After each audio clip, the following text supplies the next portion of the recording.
بسم اللہ الرحمن الرحیم۔ اللہ اکبر، سبحان اللہ، الحمدللہ، استغفر اللہ، الصلاۃ والسلام علیک یا رسول اللہ صلی اللہ علیہ وآلہ وسلم۔ ناظرین، موجودہ دنیا میں، آج کل کے دور میں جتنے بھی تنازعات پیدا ہوتے ہیں، جتنے بھی لڑائی جھگڑے پیدا ہوتے ہیں، خواہ وہ کسی گھریلو سطح پہ ہوں یا معاشرتی سطح پہ ہوں، عام شہر میں، خاندان میں، دو بھائیوں میں، بہنوں میں، یہ تمام جو جھگڑے ہوتے ہیں ناظرین، یہ بیسیکلی انسان اپنے نفس کو مار کر یہ جھگڑے کرتا ہے، یہ لڑائی کرتا ہے۔ نفس کو بھی کیسے مارتا ہے؟ اپنے ضمیر کو مار کر یہ جھگڑے کرتا ہے۔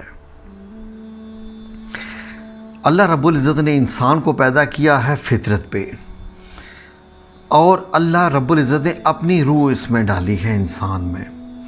یہی وجہ ہے کہ انسان کو خیر اور شر کے راستے دکھا دیے،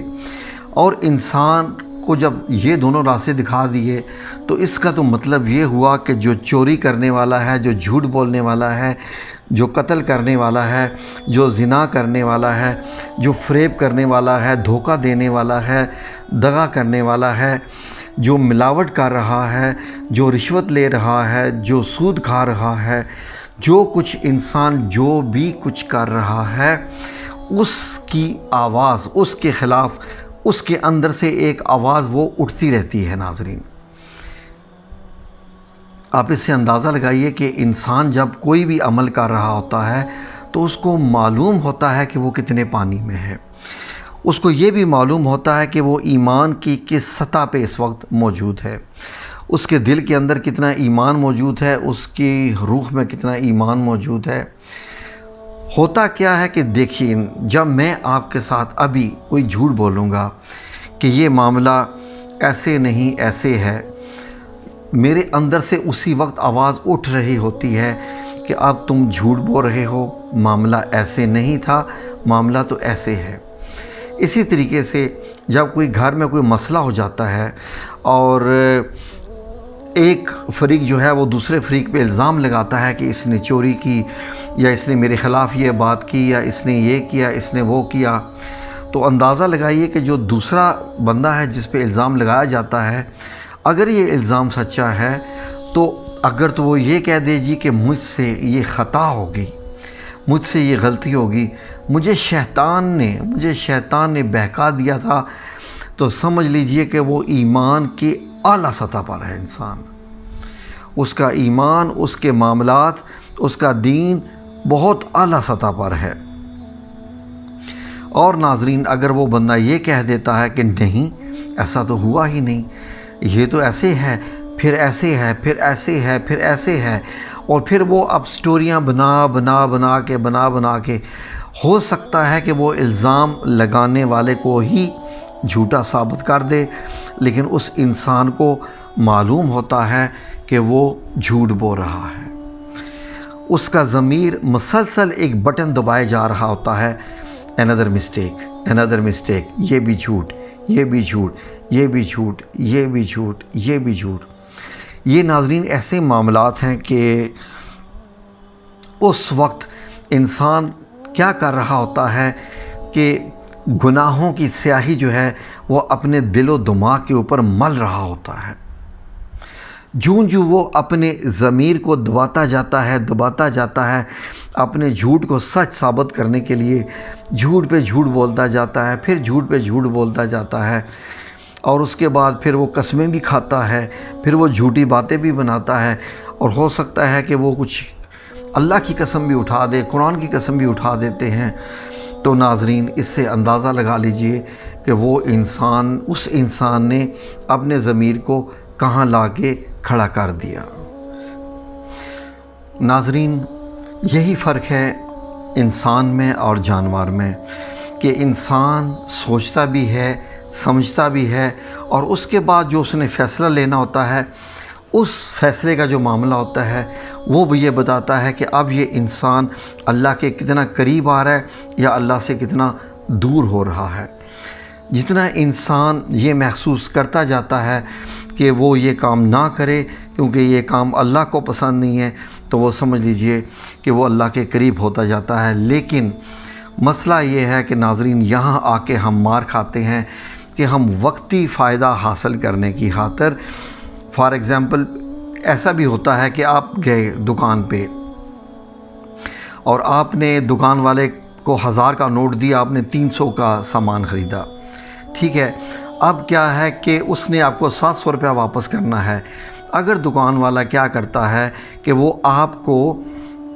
جو ہے وہ 200 واپس کر دیتا ہے اور آپ 200 بغیر لے کے بغیر گنے رکھ لیتے ہیں جیب میں، اب اس دکان والے نے 500 روپیہ سمجھ لیجئے کہ آپ کا رکھ لیا ایکسٹرا۔ یہ اب سمجھ لیجئے کہ اب یہ ایک گناہ میں آ گیا اور یہ حرام کا مال بھی ہو گیا۔ اب بعض دفعہ ایسا ہوتا ہے کہ آپ نے 300 کا مال خریدا اور آپ نے 500 دیے، اب واپس تو 200 آتے ہیں۔ اب دکاندار نے آپ کو 700 واپس کر دیا۔ اب آپ نے اگر تو وہ 700 زیادہ دیکھ کے رکھ لیا جیب میں کہ واہ مجھے تو 500 ایکسٹرا مل گیا، چپ کر کے جلدی سے نکل چلو، تو اس 500 نے سمجھ لیں کہ اس 500 روپے نے آپ کا ایمان خراب کر کے رکھ دیا۔ اور اگر آپ یہ دکان والے سے کہیں کہ میں نے تو بھائی آپ کو 500 کا نوٹ دیا، میرے تو 200 واپس آتے ہیں، آپ نے 700 واپس کر دیے، تو آپ نے اللہ کی نظر میں بھی اور اس دکان والے کے بھی نظر میں اپنا ایمان ایک مضبوط کر کے شو کر دیا کہ واقعی میں اہل ایمان میں سے ہوں، یہ دنیا کا جو لالچ ہے یہ میرے ایمان کو کمزور نہیں کرتا۔ ایسے ایسے واقعات ہر بندے کی زندگی میں آتے ہی رہتے ہیں، روزانہ کی بیس میں یہ واقعات آتے رہتے ہیں، تو انسان اس کے ساتھ کیسے ڈیل کرتا ہے یہی اس کے ایمان کا تقاضا ہے۔ دوسرا ناظرین، ایک نیک انسان کے متعلق کہا جاتا ہے کہ اگر آپ نے کسی دوسرے انسان کو دکھ میں دیکھا، آپ نے کسی مسکین کو دیکھا سڑک کے کنارے بھوکا بیٹھا ہوا ہے اور آپ کے دل میں اگر رحم نہیں آیا تو سمجھ لیجئے کہ وہاں آپ کا ایمان تو ایمان کیا، آپ ایک نیک انسان بھی نہیں ہیں۔ جبکہ نیک انسان کرسچن بھی ہو سکتا ہے، ہندو بھی ہو سکتا ہے، یعنی ایک اچھا انسان، اہل ایمان تو دوسری بات ہے نا۔ تو اس لیے غریب کو دیکھ کے آپ کے دل کے اندر جذبات کا اٹھنا اور درد محسوس کرنا، یقین کیجئے کہ یہ بہت بڑی صفات میں سے ایک صفت ہوتی ہے۔ لیکن ہمارا مسئلہ یہ ہے کہ ناظرین، ہم یہ کہتے ہیں کہ یہ ہمارا کام ہی نہیں ہے، یہ غریب ہے تو پڑا رہے، یہ نہیں پتہ کہ وہ غریب ہمارے لیے بھی امتحان ہے۔ جیسے ناظرین اس دور میں کسی کو کوئی بات کہو تو کوئی ماننے کو تیار ہی نہیں ہے۔ اگر عورت کو یہ کہہ دو کہ بھائی آپ نے پردہ نہیں کیا ہوا ہے، آپ ایسے کھلے بال اور یہ گھٹنوں تک آپ کا پاجامہ ہے اور یہ آپ کی ساری ٹانگیں نظر آ رہی ہیں اور آپ نے یہ جو کپڑے پہنے ہوئے ہیں تو وہ کہہ دے گی یہ تو فیشن ہے۔ اگر آپ نے کہہ دیا عبایا تو اس نے کہا جی میری تو آنکھوں کا پردہ ہے۔ اب اس خاتون نے جو ہے وہ مذہب کا بھی ایک اپنے طور پہ، اس عورت نے مذہب کا بھی ایک اپنے طور پہ ایک جو ہے وہ بنا لیا ہے، ایک معیار بنا لیا ہے، اور وہ یہ کہہ رہی ہے۔ میں نے کتنی بار ٹی وی میں سنا اور یہ بحث بھی ہوئی، اس خاتون نے کہا، میں نام نہیں لیتا،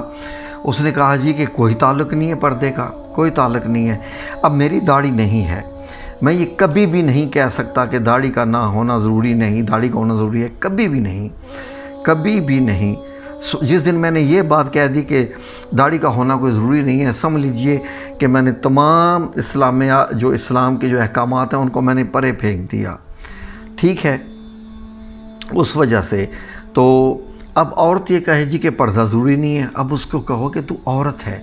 عورت کا مطلب ایک چھپی ہوئی چیز ہوتی ہے، اور اللہ رب العزت خود بھی پردوں میں ہے۔ جو چیز پردے میں ہے وہ عزت والی ہے۔ یقین کیجئے کہ اللہ رب العزت نے کتنی بار فرمایا کہ اگر میں سامنے آ گیا اور پھر بھی یہ مجھ پہ ایمان نہ لائے تو پھر عذاب سے ان کو کوئی چیز روک نہیں سکتی۔ اللہ رب العزت کا پردے میں رہنا ایک حکمت ہے، اللہ کا پردے میں رہنا اور ہمارا اللہ پر ایمان لانا ایک حکمت ہے۔ ایک چیز سامنے ہو اور اس پہ آپ اگر ایمان نہیں لائیں گے تو پھر یہ ایمان کے اعلیٰ درجوں میں سے بھی نہیں ہے۔ اس لیے تو عالم الغیب والشہادہ، اس کے علاوہ یہ ہے کہ جو غیب کی باتوں پہ ایمان لاتے ہیں وہی اصل میں مومن ہوتے ہیں۔ کیونکہ رسول جو ہوتے ہیں ان کا کام تو بتا دینا ہے، پیغام دے دینا ہے۔ اس کے بعد آپ ایمان لائے تو آپ کا جناب بہترین، آپ کا تو ماشاءاللہ آپ نے تو اعلیٰ درجات پا لیے۔ اب یہ دیکھیے کہ عورتوں کے متعلق کہ میں سورہ رحمان کی جب آیت پڑھتا ہوں کہ جب حوروں کا ذکر کیا تو اللہ رب العزت نے کہا کہ وہ حوریں ہیں اپنے خیموں کے اندر بیٹھی ہوئی ہیں، یعنی وہ حوریں خیموں کے اندر چھپ کے بیٹھی ہوئی ہیں، ان کو نہ کسی جن نے چھوا ہے اور نہ کسی انسان نے۔ عورت وہی ہوتی ہے عزت والی بھی جس کو کسی نے دیکھا نہ ہو، جو پردے میں رہتی ہے، وہی جو ہے وہ یہ سب عزت کے معاملات ہوتے ہیں۔ قرآن کریم پہ غلاف چڑھایا جاتا ہے، خانہ کعبہ پہ غلاف چڑھایا جاتا ہے، مدینہ منورہ میں مسجد نبوی میں آپ صلی اللہ علیہ وآلہ وسلم کی قبر مبارک پہ بھی غلاف ہے، آپ کو معلوم ہے اس پہ بھی غلاف ہے۔ یہ عزت کے معاملات ہوتے ہیں۔ لباس آپ کی عزت ہوتی ہے، جتنا لباس بڑھاتے جائیں گے آپ کی عزت بڑھتی جائے گی، جتنا لباس کم کرتے جائیں گے آپ کی عزت کم ہوتی جائے گی۔ جیسے میں نے اس ٹوپی کی بجائے اگر میں نے جو مسلمانوں والا ٹھیک جو ہوتا ہے وہ اگر میں نے باندھا ہو، جیسا کہ یہ اسلامی جماعتوں والے بھی باندھتے ہیں، تو اس کا تو بات ہی کچھ اور ہے، اس کا تو پھر معیار ہی کچھ اور، اس کی لک ہی کچھ اور ہے۔ انشاءاللہ وہ بھی باندھیں گے، داڑھی بھی رکھیں گے انشاءاللہ باذن اللہ تعالیٰ۔ تو یہ ایک چھوٹی سی بات تھی، بس ایمان کو زندہ رکھیے، ایمان کو مت مرنے دیجیے۔ ایمان مر گیا تو سمجھ لیجئے کہ بات سب کچھ ختم ہو گیا۔